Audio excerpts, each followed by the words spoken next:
আজ 12ই জানুয়ারি স্বামী বিবেকানন্দের জন্মজয়ন্তী উপলক্ষে আমাদের গ্রামে স্বামী বিবেকানন্দের পৈতৃক ভিটে অনুষ্ঠানের আয়োজন করা হয়েছিল।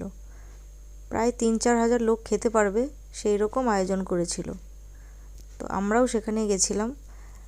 দেখুন কিভাবে রান্না করছে, আর এত সুন্দর ব্যবস্থা করেছিল মঠের লোকেরা, মানে খুবই ভালো ব্যবস্থা করেছে।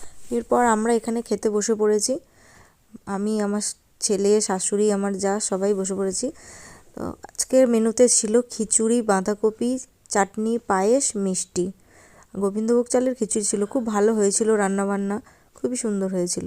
তারপর খাওয়া দাওয়া করে এখানে অনুষ্ঠান হচ্ছিল, একটুখানি বসে পড়লাম, আর রোদ হচ্ছিল, ভালোই লাগছিল খাওয়া দাওয়ার পর রোদে বসতে। তারপর সন্ধ্যাবেলায় চলে যাই পিঠে পুলির অনুষ্ঠান দেখতে। আজকে এসেছিল জিৎ।